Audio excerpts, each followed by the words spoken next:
Dabar parodysime, kaip mes montavom bituminės čerpeles ant 8 metrų skersmens kupolinio namo. Čerpelės yra griežtos formos, tai nėra padriki lapeliai. Tie rombai klasikiniai daugiau vadinami, bet nėra didelio skirtumo. Dabar šitoj vietoj darbuotojas atsižymi vieną juostą. Tai reiškia, šitas kupolas turės užprogramuotas, jau paruoštas siūlės, kur yra užbaigiama tas gražus tvarkingas piešinys ir bus užtepta hermetikais.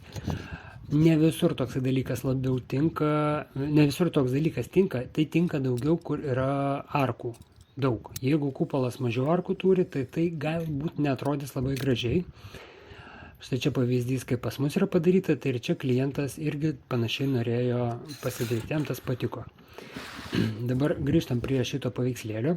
Matėm, kaip darbuotojas pjovė čerpeles pasidėjęs ant jau prisuktų čerpelių. Taip aišku daryti nerekomenduojam, geriau pasidėti presuoto kartono, kažko tvirto, kad toj vietoj netyčia su peiliu neprapjauti ir nesugadinti apačioje jau primontuotų čerpelių. Tai dabar sulygiuojama yra, pasižiūrima, kad viskas būtų gerai, imama sraigtai, ten yra pieštukų žymėta linija, kur turi būti ta siūlė. Suktukas ir varžtai. Varžtus naudojam šiuo atveju 6x80, tiesiog prisukama ir viskas. Paprastai prisukama tik tai viršuje, o paskui sukam ir apačioje po čerpelėm. Kuo aukščiau, tuo mažiau to reikia ir šiaip priėmėm tokį sprendimą, kad visgi galbūt užtenka tik taip viršutiniai juosteliai prisukti keletą tų varžtų, kad, keletą mažą. Tai šiaip tai sukam kraštuose ir sukam per centrą, tada tarp varžtų dar po vieną.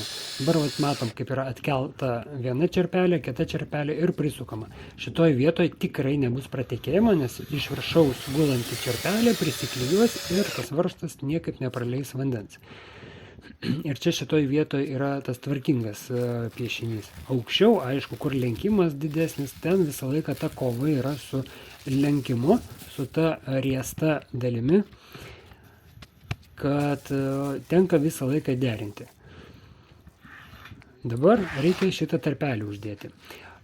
Kitos formos čerpelės, dabar aš neatsimenu pavadinimo, neklasikinės, pavadinkim taip. Kaip pavyzdžiui šitame kupole arba ant šitų 3 kupolų. Tai ten yra paprasčiau, ten galima šiek tiek padrikiau montuoti, tai reiškia negaudyti to griežto piešinio. Ir tada nereikia kovoti su tuo persislinkimu to griežto piešinio. Dabar atsižymima, kad gražiai atsigultų, kad iš toli gražiai tvarkingai gulėtų. Tada imama tie kampai apvertus atpjaunama, kad nebūtų perteklinio storio, kad nesusidarytų vietų, kur 5-7 sluoksniai tų čerpelių sueina į vieną vietą, tai tada tikrai netvarkingai negražiai atrodo.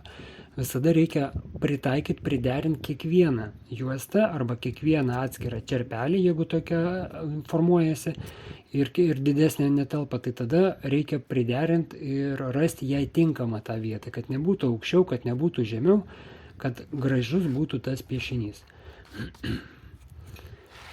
Ir kaip šiuo atveju, tai aišku, tai yra darbas prieš kamerą ir naudojama liniuotė, naudojamas kampainis, bet tai nėra būtina, nes vis tiek čerpelės aukščiau esančios uždengs visas šitas siūlės ir nėra didelio skirtumo.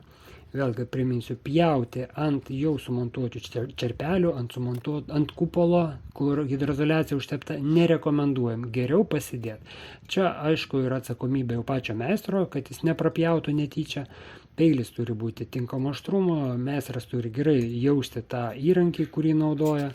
Dabar prideda, priglaudžia, pasižiūri, ar tikrai gražiai gulasi, ar nereikia dar kartą pripjauti, ar nereikėtų iš vis kitos čerpelės naudoti. Dažniausiai tai tas derinimas pavyksta.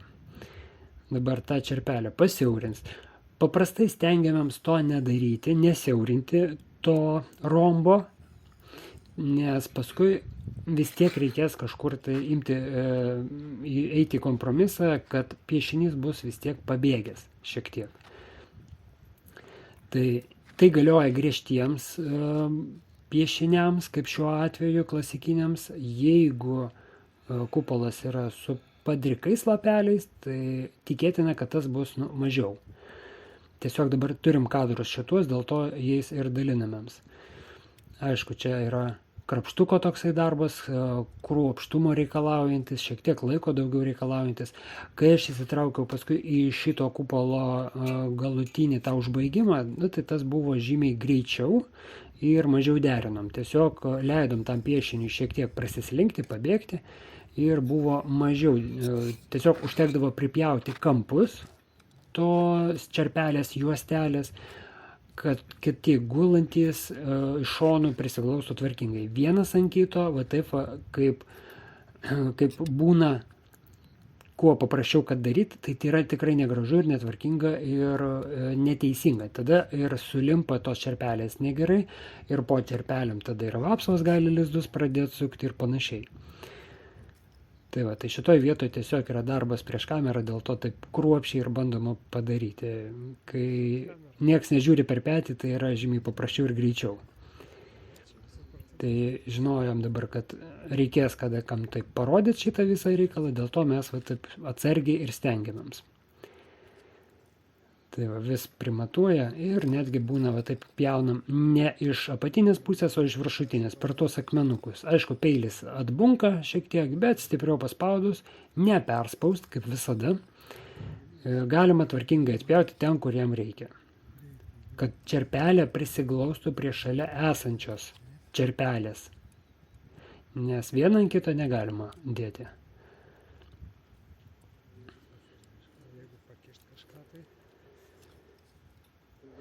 Galėčiau pagreitinti šitą vaizdo įrašą, bet noriu parodyti, kaip kruopščiai galima būtų daryti, skirti laiką.